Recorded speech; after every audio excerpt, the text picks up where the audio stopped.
रात का समय था और दो प्रेमी विकास और खुशबू दोनों ही अपने घर से भागकर शादी करने आते हैं। जल्दी चलो, मंडप पर पंडित जी हमारा इंतजार कर रहे हैं। जानता हूँ मुझे तो डर है कि कहीं तुम्हारे पिताजी हमारा पीछा तो नहीं कर रहे। वो सब मुझे नहीं पता, मगर एक बार शादी हो गई तो वो भी कुछ नहीं कर पाएंगे, इसलिए जल्दी चलो। विकास और खुशबू दोनों ही मंडप में पहुंचते हैं, जहां पर पंडित जी उनका इंतजार कर रहे होते हैं। विकास और खुशबू दोनों ही मंडप में बैठ जाते हैं। थोड़ी देर बाद जब साथ फेरे लेने की बारी आती है, तब वहाँ पर खुशबू के घर वाले आ जाते हैं। खुशबू, रुक जाओ, या शादी मत करना। अगर ये शादी तुमने की तो तुमसे बुरा और कोई नहीं होगा। हम इस शादी के खिलाफ हैं। मैं विकास से बहुत प्यार करती हूँ और मैं उसके बिना जी नहीं। मैं आपसे वादा करता हूँ, मैं आपकी बेटी का पूरा ध्यान रखूंगा।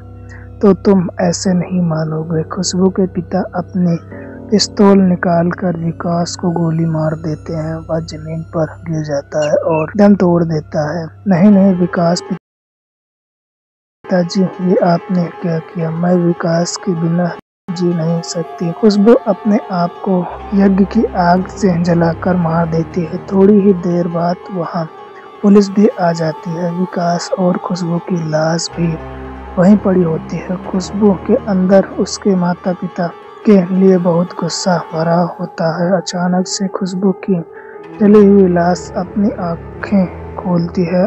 अपने बदले के लिए 100 साल बाद शहर में रहने वाले दो प्रेमी नताशा और सुमित अपने 3 साल के रिश्ते के बाद शादी करने का सोचते हैं। मैंने अपने घर में तुमसे शादी की बात की, मगर उन्होंने साफ मना कर दिया। तो उन्होंने कहा कि तुम्हारी शादी के लिए लड़का हम ढूंढेंगे, और माता पिता मेरे लव मैरिज के खिलाफ है। मुझे पता था यह होगा। अब हमें भाग कर शादी करनी होगी, भाग कर, क्योंकि इसमें कोई प्रॉब्लम है। मगर हम भागकर शादी कैसे करेंगे और कहाँ करेंगे, उसकी चिंता मत करो। तुम बस अपने किसी दोस्त को बुला लो, मैं भी अपने किसी दोस्त को बुला दूंगा। हम किसी गांव में जाकर छोटे से मंडप में शादी कर लेंगे। मैंने एक ऐसे गांव के बारे में सुना है जहां पर भागकर शादी करने वाले कभी पकड़े नहीं जाते। सुमित जिस गांव की बात कर रहा था, उस गांव का नाम झीलम गांव था। यह वही गांव था जहां पर विकास को मारा गया था और खुशबू ने अपनी जान दी थी। सुमित अपने दोस्त प्रीतम को बुलाता है और नताशा अपनी दोस्त शीला को बुलाती है, और चारों सुबह वक्त स्टेशन पर मिलने वाले होते हैं। वाह वाह, क्या दिन आ गया। कहीं हम स्टेशन पर किसी और काम से मिला करते थे और आज इतने बड़े हो गए कि दोस्त की भागकर शादी करने में मदद कर रहा हूँ। तो आया उसके लिए मैं बहुत खुश हूँ यार। अरे तू मेरा भाई है यार, भाई के लिए जान भी हाजिर है। उतने में ही वहाँ पर नताशा और शीला भी आ जाती हैं और वह दोनों झेलम गांव की ट्रेन पकड़ लेते हैं। करीब 24 घंटे बाद वो झेलम गांव पहुँच जाते हैं। हाँ, हम यहाँ पहुँच गए, मगर यहाँ ठहरेंगे कहाँ? ऑब्वियसली होटल में रुकेंगे। मुझे लगा कि तुम अभी थोड़ी स्मार्ट हो गए होगे, मगर तुम में तो अभी भी दिमाग नहीं है। गांव में क्या तुम्हारे पिताजी ने होटल खोल रखा है? शीला, पापा पे मत जा, वरना तुम्हारा बहुत बुरा होगा। तू क्या कर लेगी? प्लीज लड़ना बंद करो तुम दोनों। जब नताशा बात कर रही होती है, उतने में ही वहाँ पर एक बूढ़ा व्यक्ति आता है जो काफी डरावना दिखाई दे रहा था। तुम लोग यहाँ पर नए हो, तुम्हें रहने की जगह चाहिए तो मेरे साथ चलो।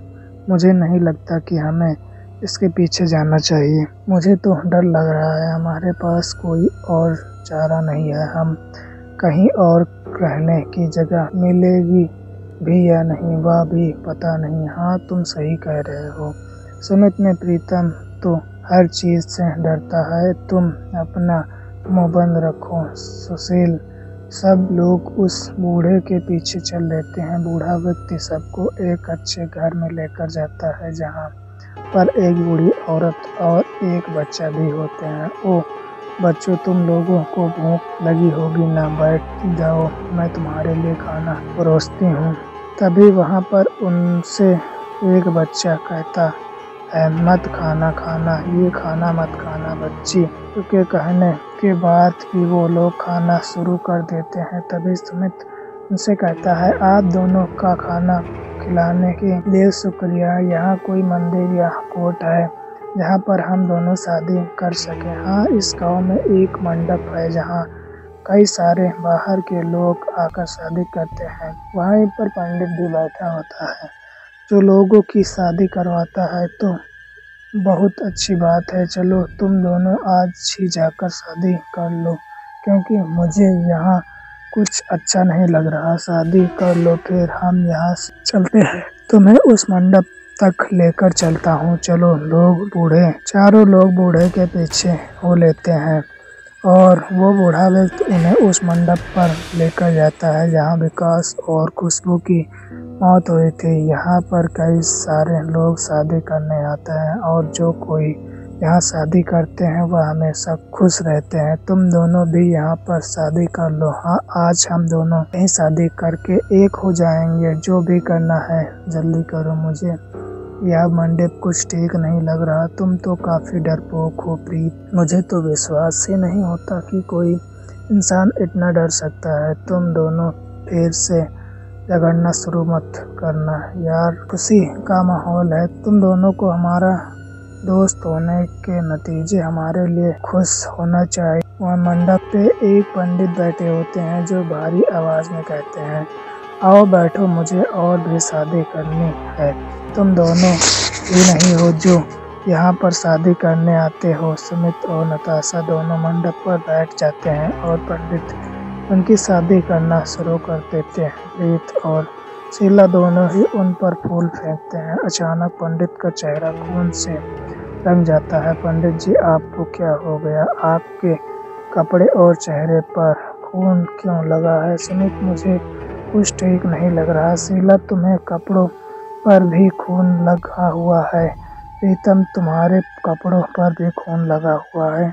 मैंने कहा था ना, यहाँ कुछ गलत है। मैंने तो कुछ कभी इस गांव का नाम भी नहीं सुना था, मगर मैं बस तुम्हारे लिए यहाँ पर आ गया। सुमित, मुझसे बहुत बड़ी गलती हो गई। अब तुम यहाँ से नहीं भाग सकते। यहाँ से कोई भी भाग कर नहीं जा पाया। थोड़ी देर रुको, वो आ रही है। पंडित जी, कौन आ रही है? खुशबू वहाँ पर आ जाती है।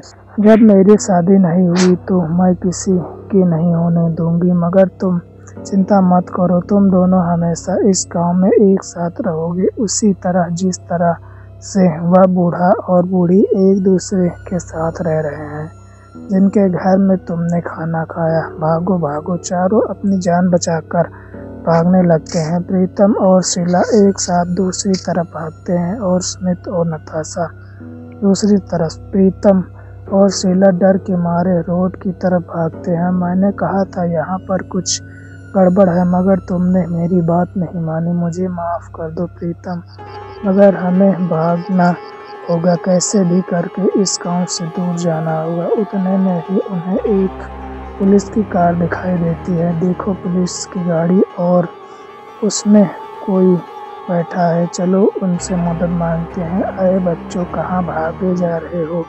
हमारी जान को खतरा है, हमें कृपया करके इस गांव से दूर ले चलिए। आप लोग डरिए मत, आप मेरी गाड़ी में बैठिए, मैं तुम्हें सही सलामत रखूंगा। मुझे इस गांव की सारी बातें पता है, मैं तुम्हें गाड़ी में बस बताता हूँ। प्रीतम और शीला दोनों ही पुलिस की गाड़ी में बैठ जाते हैं और पुलिस वाला उन्हें सारी बात बताना शुरू करता है। यहाँ पर खुशबू नाम की लड़की ने अपनी जान दी थी, क्योंकि उसके माता पिता ने उसके प्रेमी को गोली मार दी थी। जलने के बाद उसकी आत्मा एक चुड़ैल में बदल गई और उसने पंडित, पुलिस और सारे गांव वालों को मार दिया। तब से लेकर आज तक यह गांव खंडहर है, मगर जब हम यहाँ आए तब तो सब कुछ अच्छा था।